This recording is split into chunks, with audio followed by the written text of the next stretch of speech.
Hello, students. So we have done Robin Hood previously. Now let's start with new lesson. The number of the lesson is 10th, and the name of the lesson is The Little Match Girl. Come to page number 107 in your books in the Midnight Oil. The name of the author is Hans Christian Andersen. He was a Danish author.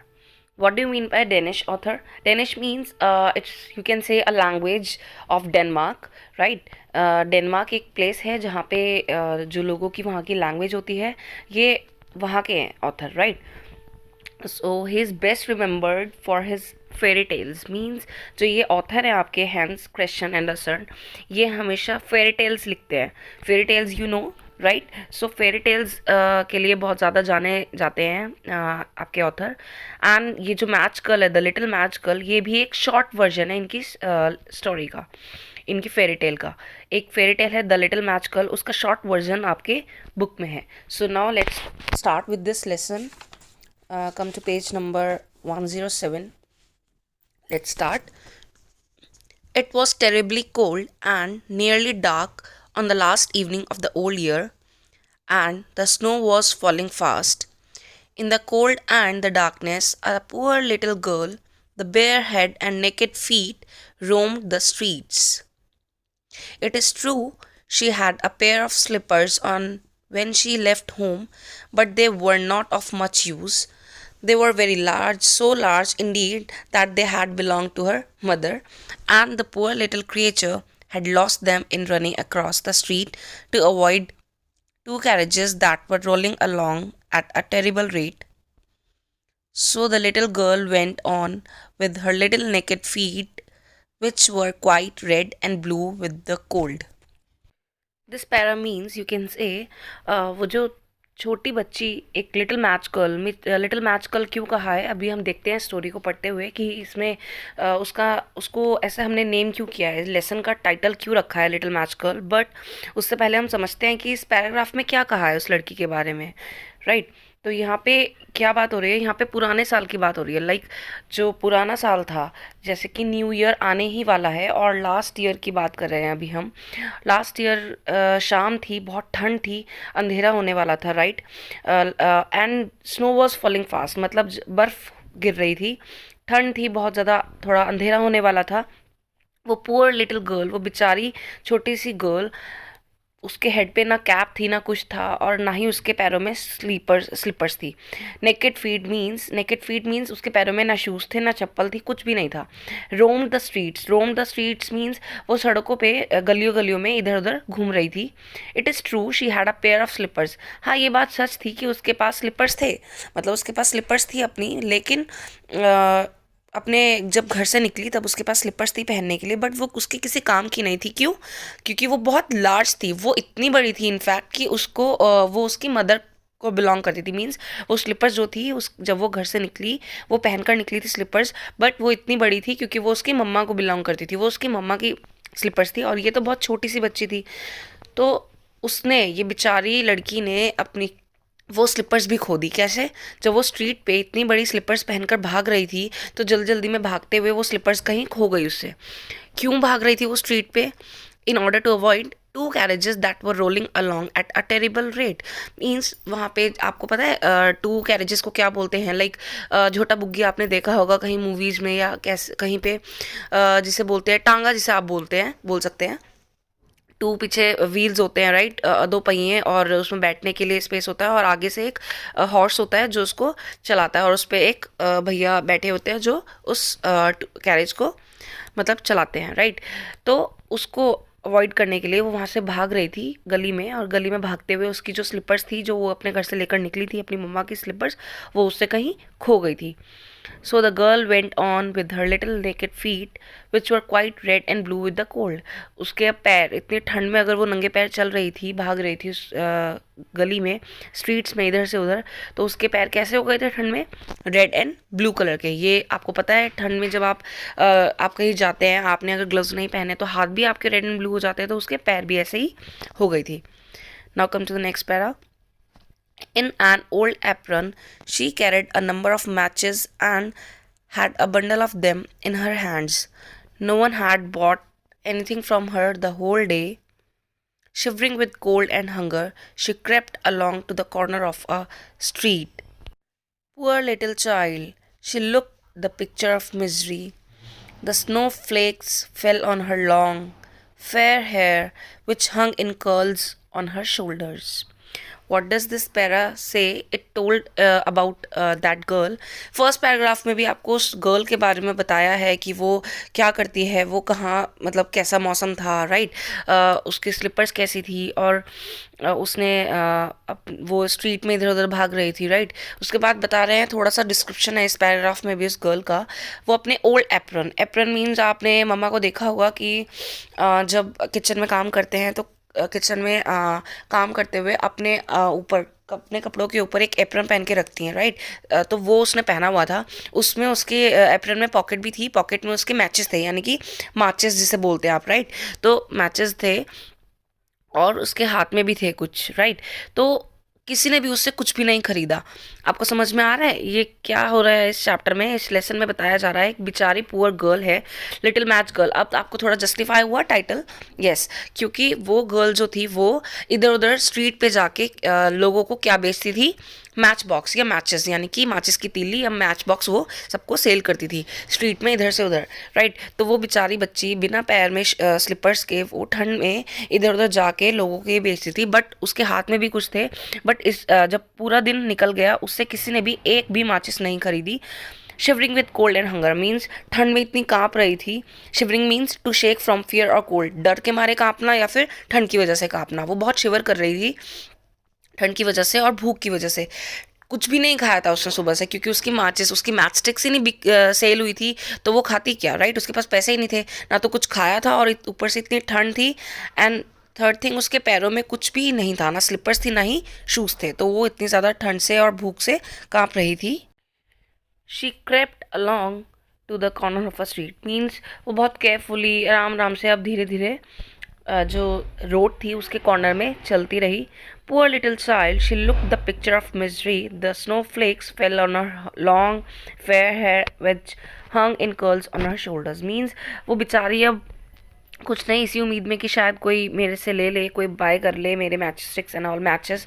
तो अब वो चुपचाप आराम से carefully वहाँ पे चले जा रही थी कॉर्नर में, स्ट्रीट के कॉर्नर से होते हुए बिल्कुल कॉर्नर कॉर्नर में चलती जा रही थी केयरफुली. एंड उसको देखने से लग रहा था बेचारी कितनी ज़्यादा सफ़र कर रही है, मतलब बहुत ज़्यादा. Misery means you can say great suffering, you can see in the glossary also. Great suffering means बहुत ज़्यादा वो सफ़र कर रही थी. आपको तो पता है ना, लाइक इतनी विंटर्स में आप जब सिंपल अगर बिना कैप के भी बाहर निकलते हैं इतनी ठंड में, तो तब भी ठंड लगती है, राइट. और हैंड में अगर ग्लव्स नहीं होते हैं तब भी ठंड लगती है. तो वो बेचारी तो ना तो कैप थी, ना कोई स्वेटर, और ना ही उसके पैरों में स्लीपर्स थी, ना शूज़ थे, सॉक्स भी नहीं थी इवन. तो उसको कितनी ठंड लग रही होगी, और उसने सुबह से कुछ खाया भी नहीं था. तो उसको देखने से ये लग रहा था वो कितना ज़्यादा सफ़र कर चुकी है, कितनी ज़्यादा परेशान है. उसको देखने से ऐसा फील हो रहा था. और उसके जो स्नो फ्लेक्स थे, राइट, जो स्नो फ्लेक्स मीन्स जो बर्फ़ थी वो उसके बालों पे लॉन्ग हेयर थे. कैसे थे hair, I can ask you in the description the question कि उसके हेयर का डिस्क्रिप्शन दो. तो उसके हेयर कैसे थे, बहुत लंबे लॉन्ग थे और अच्छे बाल थे, फेयर हेयर थे उसके, जो उसके शोल्डर्स पे आके कर्ल हो रहे थे.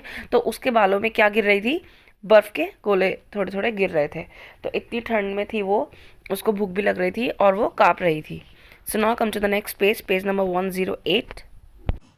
Lights were shining from every window, and there was a delicious smell of roast goose, for it was New Year's Eve.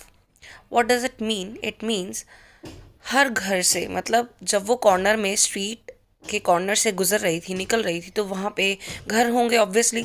तो हर घर की विंडो से उसको चमकती हुई लाइट नज़र आ रही थी और खुशबू आ रही थी अच्छे अच्छे खाने की. मतलब न्यू ईयर ईव थी. New year eve, you know, eve means जब कोई सेलिब्रेशन होने वाला है या नेक्स्ट डे या आने वाले दिनों में कुछ होने वाला है, कुछ कोई ओकेजन है, उससे पहले हम सेलिब्रेट करते हैं, उसको बोलते हैं. जैसे क्रिसमस ईव बोलते हैं, जैसे इन, राइट. तो new year eve, like new year आने वाला है, सपोज कल 1 जनवरी है सपोज, राइट. एंड आज क्या डेट है, 31 दिसंबर. सो ऐसा होता है. तो इसको आज के दिन को हम बोल सकते हैं न्यू ईयर ईव, राइट. तो वो वहाँ से गुजर रही थी, न्यू ईयर आने वाला था, तो उसको इतनी अच्छी अच्छी स्मेल आ रही थी सबके घरों से.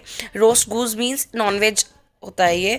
तो लोग अपने घर में कुछ ना कुछ नया नया, कुछ अच्छा अच्छा अपने अकॉर्डिंग बना रहे थे, उसको वो अच्छी अच्छी खुशबू आ रही थी। अब जब उसने, ऑब्वियस है ना कि कुछ भी नहीं खाया उसने, सुबह से भूखी है, तो उसको कहीं से भी कुछ भी खुशबू आएगी तो उसको अच्छा लगेगा, बट उसको बैड भी फील हो रहा था। In a corner between two houses, she sank down and huddled herself together. अब दो घर के बीच में कॉर्नर में वो बिल्कुल गिर गई थी, मतलब इतनी ज़्यादा थक चुकी थी बेचारी। सुबह से एक तो नंगे पैर, भूखे पेट भागे जा रही है, कभी इधर कभी उधर, एक गली से दूसरी गली, दूसरी गली से तीसरी गली, क्योंकि वो अपने वो मैच स्टिक्स बेचना चाहती थी, सेल करना चाहती थी, बट उस वो सेल ही नहीं कर पा रही थी। भूख भी लग रही थी, ठंड भी लग रही थी, तो वो अब थक चुकी थी बहुत बुरी तरह से। दो घरों के बीच में वो बेचारी कांपते हुए और थक के गिर गई, बैठ गई, and huddled herself together. Huddled means, you can see in the glossary, to draw oneself up, मतलब एंड अब अपनी पूरी हिम्मत जुटा रही थी, कोशिश कर रही थी कि मैं उठ जाऊं, बस कैसे भी मैं थक के यहाँ गिरी मत रहूं या बैठी मत रहूं, अपने आप को उठाने की वो कोशिश कर रही थी अब कि मुझे कैसे भी करके यहाँ से जाना है। She had drawn her little feet under her, but she could not keep of the cold.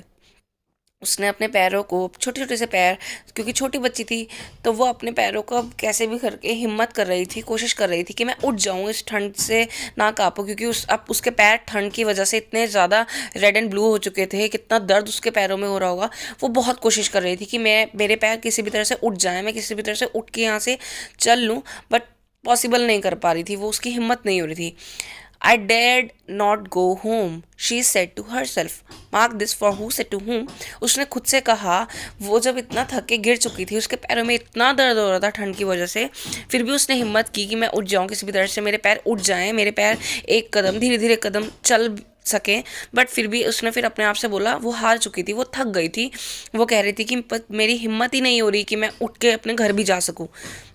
For she had sold no matches and could not take home even a penny. Her cruel father would certainly beat her.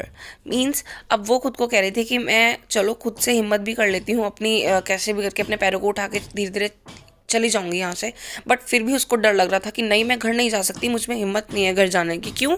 उसको डर ये भी था, सी, एक तो उसमें हिम्मत नहीं थी, वो बहुत ज़्यादा थक चुकी थी, कुछ नहीं खाया था उसने, बट दूसरे ही तरफ एक डर ये भी था, अगर वो घर गई बिना एक भी पैसा लिए, मतलब उसको काम करना पड़ रहा है मजबूरी में। क्यों?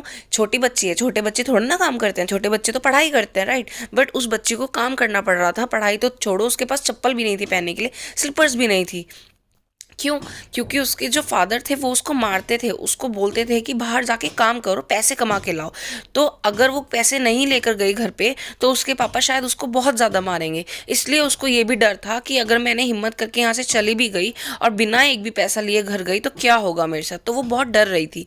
Because before leaving home each morning he would warn her, do not dare to come home without money और I will tan your hide. Means इस लाइन का क्या मतलब है? इस लाइन का मतलब ये है, सुबह को घर से निकलने से पहले, मतलब इस बच्ची के घर से निकलने से पहले उसके फादर उसको वार्निंग देते हैं, उसको धमकाते हैं कि कोशिश भी मत करना घर वापस आने की बिना पैसे के, मतलब जा रही हो घर से तो अपने जो मैच स्टिक्स हैं ये सेल करके कुछ ना कुछ पैसे घर लेकर आओगी, वरना आना मत घर पे, अदरवाइज जब तुम आओगी बिना पैसे लिए मैं तुम्हें बहुत मारूंगा। Tan your hide means to beat someone severely, बहुत बुरी तरह से किसी को मारना। तो वो उसको धमकाते थे कि जा रही हो तो पैसे लेकर आना घर में, वरना आना मत या फिर मैं तुम्हारी पिटाई करूंगा। And besides it was almost as cold at home as here, for they had only the leaking roof to cover them, through which the wind hurled. It means, एक तो ये डर था उसको, एक तो भूख लग रही थी, थक चुकी थी इसलिए वो बैठ गई, उसकी हिम्मत नहीं हो रही थी। दूसरा, उसको डर बहुत ज़्यादा ये लग रहा था अगर वो घर गई बिना पैसे के तो उसके पापा उसको मारेंगे, क्योंकि वो उसको रोज़ सुबह आने से पहले वार्निंग देते हैं कि पैसे लिए बिना घर मत आना। तीसरी बात जो थी, जो रीज़न था, थर्ड रीज़न ये था, उसके घर पे भी इतनी ही ठंड थी जितनी कि यहाँ पे है। हम लोग को तो क्या होता है कि हम अपने घर आ जाते हैं, हमें ठंड लग रही है बाहर, अगर हम घूम रहे हैं या कहीं गए हुए हैं तो हम अपने घर पे आ जाते हैं, वहाँ थोड़ी वार्मनेस होती है, राइट। बट उसके घर क्या था, उसके घर तो उतनी ही ठंड थी जितनी कि रोड पे लग रही थी उसको ठंड। क्यों? क्योंकि उसकी जो छत थी, यानी कि जो रूफ थी ऊपर, वो लीकिंग थी। लीकिंग मीन्स जहाँ उसमें होल्स थे, वहाँ इतने बड़े बड़े होल्स थे कि वहाँ से पानी, बर्फ़, हवा सब कुछ इतनी तेज़ आता था कि उसको घर पे भी वार्मनेस नहीं मिलती थी, उतनी ही ठंड लगती थी जितनी कि बाहर रोड पे लगती थी। So now come to the next paragraph. Her little hands were almost frozen with the cold. Ah, perhaps if I burn a match, it might be of some good, she thought to herself. I could draw it from the bundle and strike it against the wall just to warm my fingers. So, what does it mean? It means अब उसके हाथ भी बिल्कुल कम से कम मतलब almost ठंडे हो चुके थे ठंड की वजह से बिल्कुल उसके हैंड्स कैसे हो गए थे फ्रोजन यानी कि जैसे बर्फ़ में जम जाना बिल्कुल जैसे आप सुबह सुबह मॉर्निंग में उठते हैं विंटर्स में और ठंडे ठंडे पानी में अगर आप हैंड वॉश करते हैं तो आपकी फिंगर्स फ्रोजन हो जाती है ना दर्द करने लगती हैं बहुत ज़्यादा बर्फ़ की वजह से मतलब बर्फ़ लगने लगती है ऐसा लगता है कि हाथ फिंगर्स जो हैं बहुत ठंडी हो रही हैं बहुत पेन होता है राइट तो ऐसे ही उसकी फिंगर्स बिल्कुल फ्रोजन हो चुकी थी ठंड की वजह से बहुत पेन हो रही थी उसको तो फिर उसने सोचा कि अगर मैं मैच स्टिक जला लूँ तो क्या मुझे भी शायद कुछ वार्मनेस मिल जाए मेरे फिंगर्स को मार्क दिस उसने क्या सोचा उसने अपने मन में सोचा कि मेरी फिंगर्स इतनी ठंड में पेन कर रही हैं क्यों ना मैं एक काम करती हूँ एक मैच स्टिक अपने खुद के लिए बर्न कर लेती हूँ सो दैट मुझे मेरी फिंगर्स को थोड़ा आराम मिलेगा थोड़ा अच्छा लगेगा so I could draw it from the bundle and strike it against the wall just to warm my fingers तो वो सोचने लगी कि मुझे क्या करना चाहिए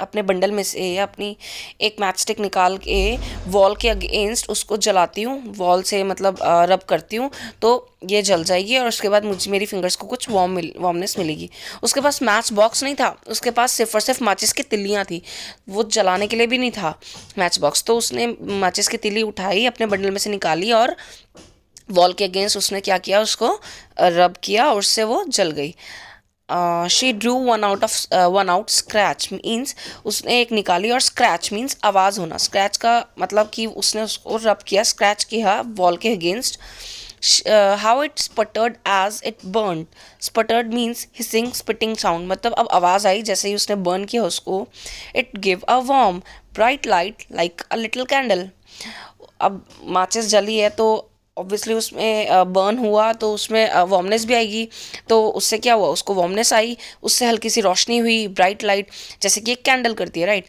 and she held her hand over it अपना हाथ उसके ऊपर रखा उसने it seemed to the little girl that she was sitting by a large iron stove ऐसा लग रहा था क्योंकि you can see in the picture ना क्योंकि वो कॉर्नर में एक घर के कॉर्नर में वहाँ गिरी थी दो घर के बीच में स्ट्रीट पे तो वहाँ पे उसने कॉर्नर में बैठ के वो जो मैचेस थी मतलब जो उसको स्टिक को जलाया था और वहाँ पे बिल्कुल कॉर्नर में बैठी थी तो ऐसा लग रहा था जैसे कि वो किसी आयरन स्टोव के पास बैठी है आयरन स्टोव मीन्स आप कह सकते हैं पहले लोग यूज़ करते थे उसको तो वो लोहे का होता था आयरन का होता था राइट तो उसमें लाइक उसमें आप वो जलता था तो उसमें से हीट भी निकलती थी वार्मनेस और जैसे कि जैसे लैम्प कह सकते हैं आप राइट तो लैम्प की तरह वो होता है तो वो ऐसा लग रहा था इस गर्ल को देखने से कि इसने कोई छोटा सा लैम्प बर्न मतलब ऑन किया हुआ है right so I think this story seems interesting to you just go through it and if you have any problem you can ask your queries in the comment section below and you can ask me your problems on the WhatsApp group also so for today it's enough soon we will complete this story